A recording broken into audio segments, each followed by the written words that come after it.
IRB infra के share की अगर आप वैल्यूएशन करके देखें या आप कंपनी के टोल कलेक्शन के आंकड़ों को देखें तो आपको लगेगा ये कंपनी बेहद सस्ती है और ये कंपनी यहाँ से अच्छी खासी तेजी दिखा सकती है और तेजी में ये कंपनी यहाँ से ट्रिपल डिजिट में भी दिख सकती है। पर सच बात यह भी है कि इस कंपनी के शेयर में पिछले 3-4 महीने के अंदर जबरदस्त प्रेशर रहता है। जब भी तेजी आती है वहां से शेयर गिरता हुआ बार बार 60-62 रुपए के आसपास आ जाता है। और आप देखिए 3 फरवरी के आसपास ये शेयर लगभग 72 रुपए के आसपास था, आज वहां से भी नीचे है। यानी कि देखा जाए तो पिछले 3-4 महीनों के अंदर शेयर ने कुछ भी पैसा बनाकर नहीं दिया है। पर आप कंपनी के टोल आंकड़ों को देखें, फाइनेंशियल्स को देखें, फंडामेंटल्स को देखें तो वो इस कंपनी के शेयर प्राइस को सपोर्ट करते हैं कि आने वाले समय में तेजी हो। और जब भी तेजी बनती है कहीं ना कहीं कभी प्रमोटर की स्टेक सेल आ जाती है तो कभी कुछ, इस कंपनी के शेयर में आपको लगातार गिरावट देखने को मिल रही है। और बात यह है कि इस कंपनी के अंदर अगर तेजी आएगी तो किन बेसिस पर आएगी और ये तेजी क्यों आ सकती है, ये आपके लिए जान लेना बहुत जरूरी है। इस कंपनी के अंदर इतना दम है कि आने वाले समय में आपको अच्छी बड़ी तेजी दिखा दे। तो चलिए वीडियो को शुरू करते हैं। हेलो फ्रेंड्स, मैं Vipin Jain, founder of learn equity with Vipin Jain. Friends, अगर आप शेयर मार्केट में ट्रेडिंग करने के लिए या इन्वेस्टिंग करने के लिए डीमैट अकाउंट खुलवाना चाहते हैं तो आप हमारे चैनल पर दिए गए लिंक के माध्यम से आप स्टॉक्स के साथ डीमैट अकाउंट खुलवा सकते हैं। अगर आप हमारे लिंक का यूज करके आप स्टॉक्स के साथ डीमैट अकाउंट खुलवाएंगे तो आपको टेलीग्राम पर premium membership free of cost provide कराएंगे, जहां पर आपको मार्केट अपडेट्स प्रोवाइड कराए जाते हैं।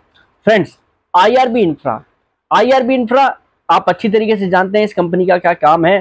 कंपनी जो है बेसिकली टोल कलेक्शन करती है, टोल से रेवेन्यू जनरेट करती है, कह सकते हैं बीओटी टीओटी प्रोजेक्ट में कंपनी कारोबार करती है। कंपनी की 85,000 करोड़ की एसेट बेस है। ये सब बातें हम आपके साथ रेगुलर वे में कर चुके हैं। सबसे पहले बात करते हैं इस कंपनी के ऊपर जो इलेक्शन का इम्पैक्ट रहा। आप देखें तो इलेक्शन के कारण काफी कंपनियों के अंदर गिरावट रही, तो इस कंपनी के अंदर भी गिरावट रही, क्योंकि ये कंपनी जो है गवर्नमेंट की पॉलिसी से सीधा सीधा लिंक है। Ministry of roads and highway का अगर आप इसको कंपनी से कनेक्ट करके देखें तो सीधा सीधा फायदा है। जितनी भी रोड्स एंड हाईवे में तेजी आई है, एनएचएआई के द्वारा इस कंपनी को जो प्रोजेक्ट मिले हैं उसका ये सबसे बड़ा बेनिफिशियरी रहा है। तो पिछले 3 महीने से जो इसके ऊपर प्रेशर रहा है, कहीं ना कहीं इलेक्शन का भी बहुत बड़ा प्रेशर इसके ऊपर रहा है कि गवर्नमेंट किसकी बनेगी, क्योंकि करंट गवर्नमेंट की जो पॉलिसीज है उसे सीधा सीधा बेनिफिशियरी है। और जैसा आपने देखा भी कि चुनाव के नतीजों के बाद जब तेजी आई तो इस कंपनी के शेयर प्राइस में एक जबरदस्त तेजी आई, पर सिंट्रा जो इनका एक प्रमोटर है उसकी स्टेक सेल के कारण कहीं ना कहीं इसके अंदर फिर गिरावट देखने को मिली। पर 62-63 रुपए से शेयर ने आज रिकवरी दिखाकर लगभग 67 रुपए तक, 67 रुपए तक अब वापसी दिखा दी है। फिर बात करें कंपनी के टोल कलेक्शन को लेकर, तो कंपनी के टोल कलेक्शन बार बार सपोर्ट कर रहे हैं। हर महीने के आंकड़े ये बता रहे हैं कि कंपनी ग्रोथ के पाथ पर है। रेगुलर नए नए प्रोजेक्ट का इस कंपनी को फायदा हो रहा है, वो अब कंपनी के टोल कलेक्शन के रेवेन्यू में आपको सीधा सीधा दिख रहा है। और कंपनी की टोटल आय का लगभग 25 से 30% हिस्सा जो है टोल के माध्यम से ही आता है, यानी कि टोल इस कंपनी के लिए काफी अहम हिस्सा रखता है। तो ये पोर्शन अगर हम देखें तो कंपनी का काफी तेजी से ग्रो कर रहा है। तो यहाँ पर कंपनी ने अपनी अर्निंग को तेजी से सुधारा है, प्रॉफिट को सुधारा है, सेल्स में ग्रोथ है। ये सब पैरामीटर देखें तो इस कंपनी के शेयर प्राइस को यहाँ पर सीधा सीधा सपोर्ट करते हुए दिखते हैं।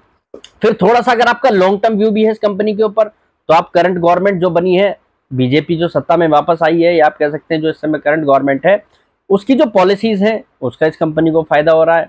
जैसे कि आप जानते हैं नितिन गडकरी जी जो डिपार्टमेंट संभालते हैं रोड्स एंड हाईवे वाला, उसमें कैपेक्स ऐसे ही जारी रहेगा, तो इस कंपनी को उसका फायदा है। यानी कि अगर आपका व्यू इस कंपनी को लेकर थोड़ा लॉन्ग टर्म है तो उस हिसाब से कंपनी परफेक्ट दिख रही है, परफेक्ट प्लेस दिख रही है गवर्नमेंट के कैपेक्स का, अपने फाइनेंशियल फंडामेंटल्स के आधार पर, और सभी पैरामीटर पर कंपनी जो है वेल परफॉर्म कर रही है।